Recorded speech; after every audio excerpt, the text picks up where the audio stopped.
Radhe Radhe wisdom channel में आप सबका स्वागत है। तो आज है पूर्णिमा। तो आज हम सुनेंगे भगवान सत्यनारायण की व्रत कथा।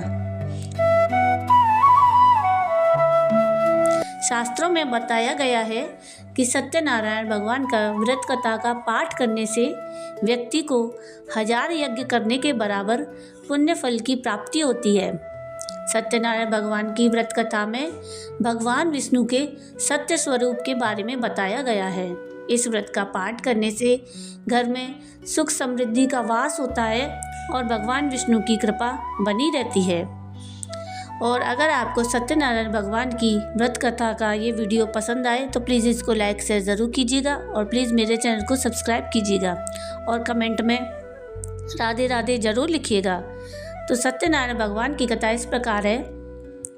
एक समय की बात है, नैमिषारण्य तीर्थ में शौनकादि 88,000 ऋषियों ने श्री सूत जी से पूछा, हे प्रभु, इस कलयुग में वेद विद्या रहित मनुष्यों को प्रभु भक्ति किस प्रकार मिल सकती है और उनका उद्धार कैसे होगा। तो हे मुनि श्रेष्ठ, कोई ऐसा तप बताइए जिससे थोड़े समय में ही पुण्य मिले और मनवांछित फल भी मिल जाए।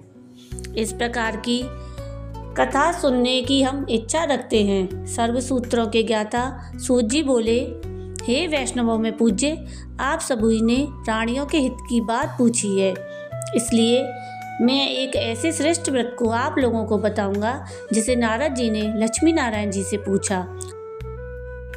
एक समय की बात है, योगी राज नारद जी दूसरों के हित की इच्छा लिए अनेक लोकों में घूमते हुए मृत्यु लोक आ पहुँचे।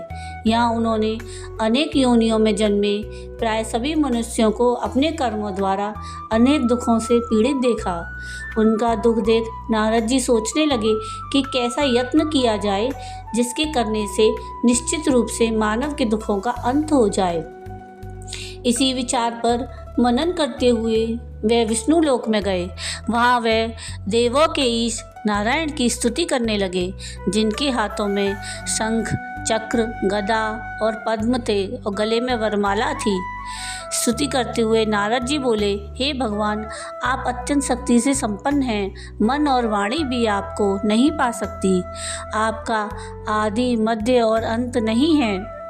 निर्गुण स्वरूप सृष्टि के कारण भक्तों के दुख को दूर करने वाले हैं। आपको मेरा नमस्कार है। नारद जी की स्तुति सुन विष्णु भगवान बोले, हे मुनि श्रेष्ठ, आपके मन में क्या है? आप किस कार्य हेतु पधारे हैं, उसे निसंकोच कहें। इस पर नारद मुनि बोले कि मृत्यु लोक में अनेक योनियों में जन्मे मनुष्य अपने कर्मों के द्वारा अनेक दुखों से दुख हो रहे हैं। हे नाथ, आप मुझ पर दया रखते हैं तो बताइए कि वो मनुष्य थोड़े प्रयास से ही अपने दुखों से कैसे छुटकारा पाए। तो श्री हरि बोले, हे नारद, मनुष्यों की भलाई के लिए तुमने बहुत अच्छी बात पूछी है, जिसके करने से मनुष्य मोह से छूट जाता है। वह बात मैं कहता हूँ, उसे सुनो। स्वर्ग लोक और मृत्यु लोक दोनों में एक दुर्लभ उत्तम व्रत है जो पुण्य देने वाला है। आज प्रेमवश होकर मैं तुमसे कहता हूँ, श्री सत्यनारायण भगवान का यह व्रत अच्छी तरह विधान पूर्वक करके मनुष्य तुरंत ही यहाँ सुख भोग कर मरने पर मोक्ष पाता है। श्री हरि के वचन सुन नारद जी बोले कि उस व्रत का फल क्या है, उसका विधान क्या है, यह व्रत किसने किया था, इस व्रत को किस दिन करना चाहिए, सब कुछ विस्तार से बताएं। तो नारद जी की बात सुनकर श्री हरि बोले, दुख और शोक को दूर करने वाला, यह सभी स्थानों पर विजय दिलाने वाला है। मानव को भक्ति और श्रद्धा के साथ शाम को सत्यनारायण भगवान की पूजा धर्मपरायण होकर ब्राह्मणों और बंधु बांधवों के साथ करनी चाहिए। भक्ति भाव से ही नैवेद्य, केले का फल, घी, दूध और गेहूं का आटा सवाया लें। गेहूं के स्थान पर साठी का आटा, शक्कर और गुड़ लेकर और सभी भक्षण योग्य पदार्थों को मिलाकर भगवान का भोग लगाएं। ब्राह्मणों सहित बंधु बांधवों को भोजन कराएं, उसके बाद स्वयं भोजन करें।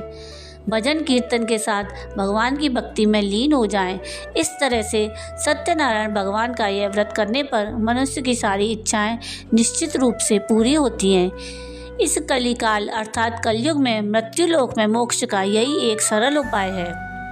श्री सत्यनारायण व्रत कथा का पहला अध्याय संपूर्ण। बोली श्री सत्यनारायण भगवान की जय। श्री हरि नमः। तो सत्यनारायण भगवान की व्रत कथा का दूसरा अध्याय। सूत जी बोले, हे ऋषियों, जिसने पहले समय में इस व्रत को किया था उसका इतिहास कहता हूँ, ध्यान से सुनो। सुंदर काशीपुरी नगरी में एक अत्यंत निर्धन ब्राह्मण रहता था। भूख प्यास से परेशान वह धरती पर घूमता रहता।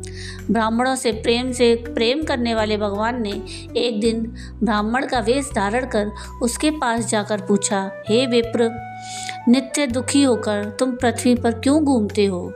दीन ब्राह्मण बोला, मैं निर्धन ब्राह्मण हूँ, भिक्षा के लिए धरती पर घूमता हूँ। हे भगवान, यदि आप इसका कोई उपाय जानते हो तो बताइए। तो वृद्ध ब्राह्मण बोले कि सत्यनारायण भगवान मनोवांछित फल देने वाले हैं, इसलिए तुम उनका पूजन करो। इसे करने से मनुष्य सभी दुखों से मुक्त हो जाता है। वृद्ध ब्राह्मण बनकर आए सत्यनारायण भगवान उस निर्धन ब्राह्मण को व्रत का सारा विधान बताकर अंतर्ध्यान हो गए। ब्राह्मण मन ही मन सोचने लगा कि जिस व्रत को वृद्ध ब्राह्मण करने की कह गए हैं, मैं उसे जरूर करूँगा। यह निश्चय करने के बाद उसे रात में नींद नहीं आई। वह सवेरे उठकर सत्यनारायण भगवान के व्रत का निश्चय कर भिक्षा के लिए चला गया। उस दिन निर्धन ब्राह्मण को भिक्षा में बहुत धन मिला, जिससे उसने बंधु बांधवों के साथ मिलकर श्री सत्यनारायण भगवान का व्रत संपन्न किया। भगवान सत्यनारायण का व्रत संपन्न करने के बाद वह निर्धन ब्राह्मण सभी दुखों से छूट गया और अनेक प्रकार की संपत्तियों से युक्त हो गया। उसी समय से यह ब्राह्मण हर माह इस व्रत को करने लगा। इस तरह से सत्यनारायण भगवान के व्रत को जो मनुष्य करेगा वह सभी प्रकार के पापों से छूटकर मोक्ष को प्राप्त होगा। जो मनुष्य इस व्रत को करेगा वह भी सभी दुखों से मुक्त हो जाएगा। सूत जी बोले कि इस तरह से नारायण जी का कहा हुआ श्री सत्यनारायण व्रत को मैंने तुमसे कहा। हे विप्रो, मैं अब और क्या कहूँ? ऋषि बोले, हे मुनिवर, संसार में उस विप्र से सुनकर और किस किस ने इस व्रत को किया, हम सब इस बात को सुनना चाहते हैं। इसके लिए हमारे मन में श्रद्धा का अभाव है। सूत जी बोले, हे मुनियों, जिसने इस व्रत को किया वो सब सुनो। एक समय वही विप्र धन और ऐश्वर्य के अनुसार अपने बंधु बांधवों के साथ इस व्रत को करने को तैयार हुआ। उसी समय एक लकड़ी बेचने वाला बूढ़ा आदमी आया और लकड़ियां बाहर रखकर अंदर ब्राह्मण के घर में गया। प्यास से दुखी वह लकड़हारा उनको व्रत करते हुए देख विप्र को नमस्कार कर पूछने लगा कि आप यह क्या कर रहे हैं? तो उन्होंने बताया कि व्रत कर रहा हूँ और इसे करने से क्या फल मिलेगा, कृपया मुझे भी बताएं। तो ब्राह्मण ने कहा कि सब मनोकामनाओं को पूरा करने वाला यह सत्यनारायण भगवान का व्रत है। इनकी कृपा से ही मेरे घर में धन धान आदि की वृद्धि हुई है। विप्र से सत्यनारायण व्रत के बारे में जानकर लकड़हारा बहुत प्रसन्न हुआ। चरणामृत लेकर और प्रसाद खाने के बाद वह अपने घर गया। लकड़हारे ने अपने मन में संकल्प किया कि आज लकड़ी बेचने से जो धन मिलेगा उसी से सत्यनारायण भगवान का उत्तम व्रत करूँगा। मन में इस विचार को ले बूढ़ा आदमी सिर पर लकड़ियाँ रख उस नगर में बेचने गया जहाँ धनी लोग ज़्यादा रहते थे। उस नगर में उसे अपनी लकड़ियों के दाम पहले से 4 गुना अधिक मिले। बूढ़ा प्रसन्नता के साथ दाम लेकर केले, शक्कर, घी, दूध, दही और गेहूं का आटा ले सत्यनारायण भगवान के व्रत की अन्य सामग्री लेकर अपने घर गया। वहाँ उसने अपने बंधु बांधवों को बुलाकर विधि विधान से सत्यनारायण भगवान का पूजन और व्रत किया। इस व्रत के प्रभाव से वह बूढ़ा लकड़हारा धन पुत्र आदि से युक्त होकर संसार के समस्त सुख भोग अंतकाल में बैकुंठ धाम चला गया। श्री सत्यनारायण व्रत कथा का दूसरा अध्याय संपूर्ण। बोलिए श्री सत्यनारायण भगवान की जय। श्री हरि नमः। तो सत्यनारायण भगवान की व्रत की कथा का तीसरा अध्याय। सूत जी बोले, हे श्रेष्ठ मुनियों, अब आगे की कथा कहता हूँ। पहले समय में उल्का मुख नाम के एक बुद्धिमान राजा थे। वह सत्यवक्ता और जितेंद्रिय थे। प्रतिदिन देव स्थानों पर जाते और निर्धनों को धन देकर उनके कष्ट दूर करते थे। उनकी पत्नी कमल के समान मुख वाली और सती साध्वी थी। भद्रशिला नदी के तट पर उन दोनों ने श्री सत्यनारायण भगवान का व्रत किया। उसी समय साधु नाम का एक वैश्य आया। उसके पास व्यापार करने के लिए बहुत सा धन था। राजा को व्रत करते देखकर वह विनय के साथ पूछने लगा, हे राजन, भक्ति भाव से पूर्ण होकर आप यह क्या कर रहे हैं? मैं सुनने की इच्छा रखता हूँ, तो आप मुझे बताएं। तो राजा बोला, हे साधु, अपने बंधु बांधवों के साथ पुत्र आदि की प्राप्ति के लिए एक महाशक्तिमान श्री सत्यनारायण भगवान का व्रत और पूजन कर रहा हूँ। तो राजा के वचन सुन साधु आदर से बोला, हे राजन, मुझे इस व्रत का सारा विधान कहिए। आपके कथनानुसार मैं भी इस व्रत को करूँगा। मेरी भी संतान नहीं है और इस व्रत को करने से निश्चित रूप से मुझे संतान की प्राप्ति होगी। राजा से व्रत का सारा विधान सुन व्यापार से निवृत्त हो वह अपने घर गया। साधु वैश्य ने अपनी पत्नी को संतान देने वाले इस व्रत का वर्णन कह सुनाया और कहा कि जब मेरी संतान होगी तब मैं इस व्रत को करूँगा। साधु ने इस तरह के वचन अपनी पत्नी लीलावती से कहे। एक दिन लीलावती पति के साथ आनंदित हो सांसारिक धर्म में प्रवृत्त होकर श्री सत्यनारायण भगवान की कृपा से गर्भवती हो गई। 10वें महीने में उसके गर्भ से एक सुंदर कन्या ने जन्म लिया। दिनों दिन वह ऐसे बढ़ने लगी जैसे कि शुक्ल पक्ष का चंद्रमा बढ़ता है। माता पिता ने अपनी कन्या का नाम कलावती रखा। एक दिन लीलावती ने मीठे शब्दों में अपने पति को याद दिलाया कि आपने सत्यनारायण भगवान के जिस व्रत को करने का संकल्प लिया था उसे करने का समय आ गया है। आप इस व्रत को करिए। साधु बोला कि हे प्रिय, इस व्रत को मैं उसके विवाह पर करूँगा। इस प्रकार अपनी पत्नी को आश्वासन देकर वह नगर को चला गया। कलावती पिता के घर में रह वृद्धि को प्राप्त हो गई। साधु ने एक बार नगर में अपनी कन्या को सखियों के साथ देखा तो तुरंत ही दूत को बुलाया और कहा कि मेरी कन्या के योग्य वर देख कर आओ। साधु की बात सुनकर दूत कंचन नगर में पहुंचा और वहां देखभाल कर लड़की के सुयोग्य वणिक पुत्र को ले आया। सुयोग्य लड़के को देख साधु ने बंधु बांधवों को बुलाकर अपनी पुत्री का विवाह कर दिया। लेकिन दुर्भाग्य की बात ये कि साधु ने अभी भी सत्यनारायण भगवान का व्रत नहीं किया। इस पर श्री भगवान क्रोधित हो गए और श्राप दिया कि साधु को अत्यधिक दुख मिले। अपने कार्य में कुशल साधु बनिया जमाई को लेकर समुद्र के पास स्थित होकर रत्नासारपुर नगर में गया। वहाँ जाकर ससुर दामाद दोनों मिलकर चंद्रकेतु राजा के नगर में व्यापार करने लगे। एक दिन भगवान सत्यनारायण की माया से एक चोर राजा का धन चुराकर भाग रहा था। उसने राजा के सिपाहियों को अपना पीछा करते देख चुराया हुआ धन वहाँ रख दिया जहाँ साधु अपने जमाई के साथ ठहरा हुआ था।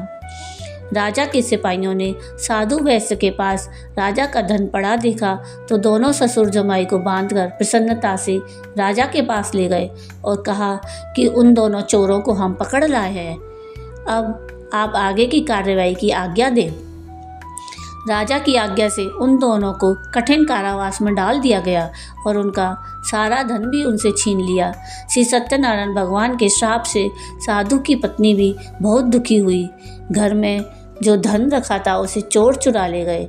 शारीरिक और मानसिक पीड़ा और भूख प्यास से अति दुखी हो अन्न की चिंता में कलावती एक ब्राह्मण के घर गई। वहाँ उसने श्री सत्यनारायण भगवान का व्रत होते देखा तो फिर वही कथा सुनी और वह प्रसाद ग्रहण कर रात को घर वापस आई। तो माता ने कलावती से पूछा, हे पुत्री, अब तक तुम कहाँ थी? तेरे मन में क्या है? तो कलावती ने अपनी माता से कहा, हे माता, मैंने एक ब्राह्मण के घर में श्री सत्यनारायण भगवान का व्रत देखा। तो कन्या के वचन सुन लीलावती भगवान के पूजन की तैयारी करने लगी।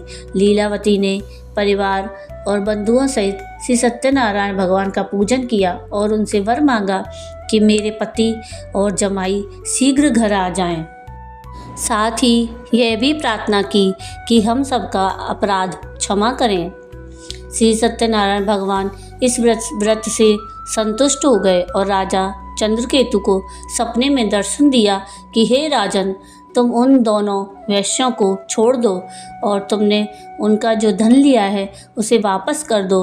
अगर ऐसा नहीं किया तो मैं तुम्हारा धन धान्य राज्य संतान सभी को नष्ट कर दूंगा। राजा को यह सब कहकर भगवान अंतर्ध्यान हो गए। प्रातःकाल सभा में राजा ने अपना सपना सुनाया, फिर बोला कि वणिक पुत्रों को कैद से मुक्त कर सभा में लाओ। दोनों ने आते ही राजा को प्रणाम किया। राजा मीठी वाणी में बोला, हे महानुभावों, दुर्भाग्यवश ऐसा कठिन दुख तुम्हें प्राप्त हुआ है, लेकिन अब तुम्हें कोई भय नहीं।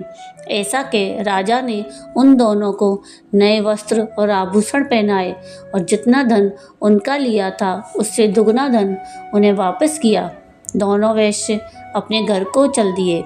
श्री सत्यनारायण व्रत कथा का 3रा अध्याय संपूर्ण। बोलिए श्री सत्यनारायण भगवान की जय। श्री सत्यनारायण भगवान की व्रत कथा का 4था अध्याय। सूत जी बोले, वैश्य ने मंगलाचार कर अपनी यात्रा आरंभ की और अपने नगर की ओर चल दिए। उनके थोड़ी दूर जाने पर एक दंडी वेशधारी श्री सत्यनारायण भगवान ने उनसे पूछा, हे साधु, तेरी नाव में क्या है? तो अभिवाड़ी बड़े खस्ता हुआ बोला, हे दंडी, आप क्यों पूछते हो? क्या धन लेने की इच्छा है?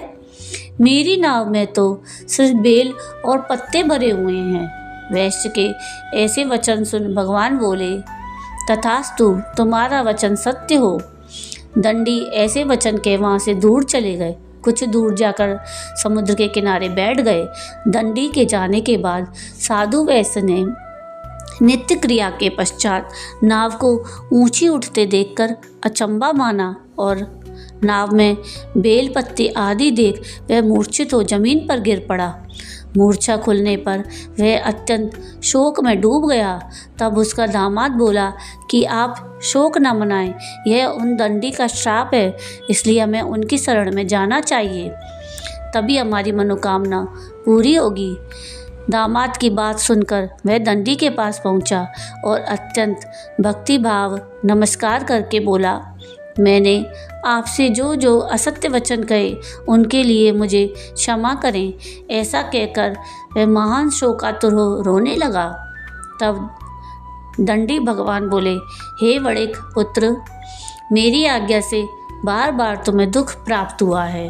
तू मेरी पूजा से विमुख हुआ। साधु बोला, हे भगवान, आपकी माया से ब्रह्मा आदि देवता भी आपके रूप को नहीं जानते, तब तो मैं अज्ञानी कैसे जान सकता हूँ। आप प्रसन्न होइए, अब मैं सामर्थ्य अनुसार आपकी पूजा करूँगा। मेरी रक्षा करो और पहले के समान नौका में धन भर दो। साधु वैश्य के इस प्रकार वचन सुनकर भगवान प्रसन्न हो गए और उसकी इच्छा अनुसार वरदान देकर अंतर्ध्यान हो गए। ससुर जमाई जब नाव पर आए तो नाव धन से भरी हुई थी। फिर वहीं अपने अन्य साथियों के साथ सत्यनारायण भगवान का पूजन कर अपने नगर को चल दिए। जब नगर के नज़दीक पहुँचे तो दूत को घर पर खबर करने के लिए भेज दिया। दूत साधु की पत्नी को प्रणाम कर कहता है कि मालिक अपने दामाद सहित नगर के निकट आ गए हैं। तो दूत की बात सुन साधु की पत्नी लीलावती ने बड़े हर्ष के साथ सत्यनारायण भगवान का पूजन कर अपनी पुत्री कलावती से कहा कि मैं अपने पति के दर्शन को जाती हूँ, तू कार्य पूर्ण कर शीघ्र आ जा। माता के ऐसे वचन सुन कलावती जल्दी में प्रसाद छोड़ अपने पति के पास चली गई। प्रसाद की अवज्ञा के कारण श्री सत्यनारायण भगवान रुष्ट हो गए और नाव सहित उसके पति को पानी में डुबो दिया। कलावती अपने पति को वहां ना पाकर रोती हुई जमीन पर गिर गई। नौका को डूबा हुआ देख और कन्या को रोता देख साधु दुखी होकर बोला कि हे प्रभु, मुझसे और मेरे परिवार से जो भूल हुई है उसे क्षमा करें। साधु के दीन वचन सुनकर श्री सत्यनारायण भगवान प्रसन्न हो गए और आकाशवाणी हुई, हे साधु, तेरी कन्या मेरे प्रसाद को छोड़कर आई है, इसलिए उसका पति अदृश्य हो गया है। यदि वह घर जाकर प्रसाद खाकर लौटती है तो इसे इसका पति अवश्य मिलेगा। ऐसी आकाशवाणी सुन कलावती घर पहुंचकर प्रसाद खाती है और फिर आकर अपने पति के दर्शन करती है। इसके बाद साधु अपने बंधु बांधवों सहित श्री सत्यनारायण भगवान का विधि विधान से पूजन करता है और इस लोक का सुख भोग वह अंत में स्वर्ग को जाता है। श्री सत्यनारायण व्रत कथा का 4था अध्याय संपूर्ण। बोलिए श्री सत्यनारायण भगवान की जय। श्री हरि नमः। श्री सत्यनारायण भगवान की व्रत कथा का 5वां अध्याय। सूत जी बोले, हे ऋषियों, मैं एक और कथा सुनाता हूँ। प्रजा पालन में लीन तुंगध्वज नाम के एक राजा थे। उन्होंने भी भगवान का प्रसाद त्याग कर बहुत ही दुख सहन किया। एक बार वन में जाकर वह वन्य पशुओं को मारकर वह बड़ के पेड़ के नीचे आए। वहाँ उन्होंने ग्वालों को भक्ति भाव से अपने बंधु बांधवों सहित सत्यनारायण भगवान का पूजन करते देखा। अभिमानवश राजा ने उन्हें देखकर पूजा में स्थान में नहीं गए और ना ही उन्होंने भगवान को नमस्कार किया। ग्वालों ने राजा को प्रसाद दिया, लेकिन उन्होंने वह प्रसाद नहीं लिया और प्रसाद को वहीं छोड़कर वह अपने नगर को चला गया। जब वे नगर में पहुँचे तो वहाँ सब कुछ तहस नहस हुआ पाया, तो वह शीघ्र ही समझ गए कि यह सब भगवान ने किया है। वह दोबारा ग्वालों के पास पहुंचा और विधि पूर्वक पूजा करके प्रसाद खाया तो श्री सत्यनारायण भगवान की कृपा से सब कुछ पहले जैसा हो गया। दीर्घ काल तक सुख भोगने के बाद मरणोपरांत उसे स्वर्गलोक की प्राप्ति हुई। जो मनुष्य परम दुर्लभ इस व्रत को करेगा तो भगवान सत्यनारायण भक्त की कृपा से उसे धन धान्य की प्राप्ति होगी। निर्धन धनी हो जाता है और भय मुक्त हो जीवन जीता है। संतानहीन मनुष्य को संतान सुख मिलता है और सारे मनोरथ पूर्ण होने पर मानव अंतकाल में बैकुंठ धाम को चला जाता है। तो सूत जी बोले, जिन्होंने पहले इस व्रत को किया है, अब उनके दूसरे जन्मों की कथा कहता हूँ। वृद्ध सतानंद ब्राह्मण ने सुदामा का जन्म लेकर मोक्ष की प्राप्ति की। लकड़ आर्य ने अगले जन्म में निषाद बनकर मोक्ष प्राप्त किया। उल्कामुख नाम के राजा दशरथ होकर बैकुंठ को गए तो साधु नाम के वैश्य ने मोरध्वज बनकर अपने पुत्र को आरे से चीरकर मोक्ष पाया। महाराज तुंगध्वज ने स्वयंभू होकर भगवान में भक्ति युक्त हो कर्म कर मोक्ष पाया। तो श्री सत्यनारायण व्रत कथा का 5वां अध्याय संपूर्ण। बोलिए श्री सत्यनारायण भगवान की जय। श्री हरि नमः। तो ये थी भगवान सत्यनारायण की संपूर्ण कथा। तो आपको ये वीडियो कैसा लगा प्लीज़ कमेंट करके ज़रूर बताइएगा और वीडियो को लाइक और शेयर ज़रूर कीजिएगा और मेरे चैनल को सब्सक्राइब कीजिएगा और कमेंट में राधे राधे ज़रूर लिखिएगा। राधे राधे।